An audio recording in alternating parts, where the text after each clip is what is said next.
Okay, syempre first step, tanggalin mo yung takip ng perfume, tapos tanggalin mo yung ulo ng sprayer, tapos i-ready mo na yung glass bottle tsaka yung syringe. Yung syringe meron siyang special decanting tool, kung napansin nyo yung color green sa bandang usok. Okay, ito na. Nagde-decant na, nag-suck na ng juice, tina-transfer na ngayon sa bottle. Okay, dahan-dahan para hindi tumapon, para hindi masayang. Tapos, naka-ready na rin yung Teflon tape. So, katulad lang to ng ginagamit sa mga gripo. Nilalagay siya para iwas ang leak. Para mas maganda yung fit kapag sinarado na yung bote, kapag nilagay na yung sprayer. Okay, so may Teflon na, lagay na yung sprayer. Screw type siya, bali. So, mas maganda yung fit.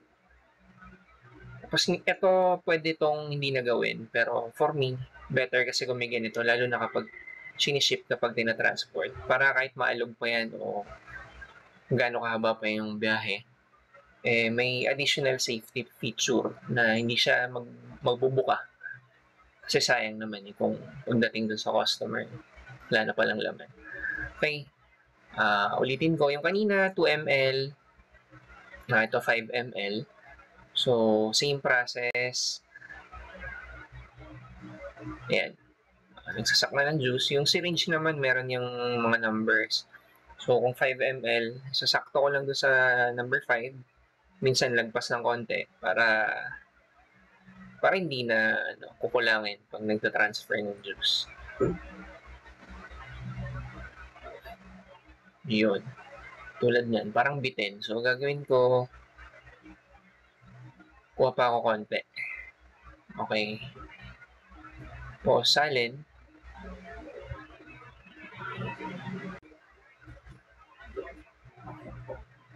Okay, lagay ulit ng teflon para iwas leak. So, ginagawa ko mga 2 ikot. 2 patong. Pag sumobra kasi doon, masyado na makapal. Kapag less than doon, naninipisan ako. Yun. Tapos, hindi pwedeng punong-puno yung bote. Baka magtataka kasi kayo may konting space. Pwede namang punuin, walang problema. Kaya lang, by experience, kapag pinuno mo yan tapos pinasok mo na yung sprayer, aapaw siya. Tendency magli-leak papunta dun sa nilagay mo teflon na naging useless yung teflon.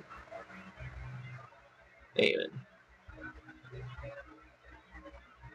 Okay, another one. Ibang perfume naman. O nga pala, naisipan kong gawin tong video na to kasi may isang customer sa Lazada, nag-return siya.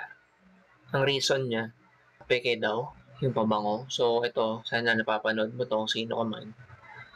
Hindi peke yung mga pabango namin. Nagkataon na itong mga nire-record ko ngayon ay mga Middle Eastern brands. From the original bottle yan, kinukuha. Tapos tinatransfer lang. Sa Tagalog, tinatakal.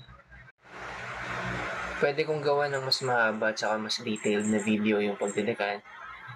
Kung gusto nyo, lagay nyo lang sa comment section para mabasa namin. Yun, okay. Nilagyan ulit ng tape. Tsaka puting tape yung nilalagay ko kasi dati na-try ko scotch tape. Parang mas maganda tingnan yung puti na tape. Okay, syempre kapag tapos, shoot na natin doon sa plastic bag.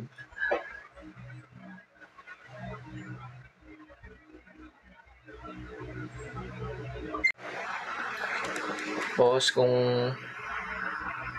inaanak ko yung customer, lalagyan natin ng 1,000 yan para masaya. Merry Christmas. Happy New Year. Yun o.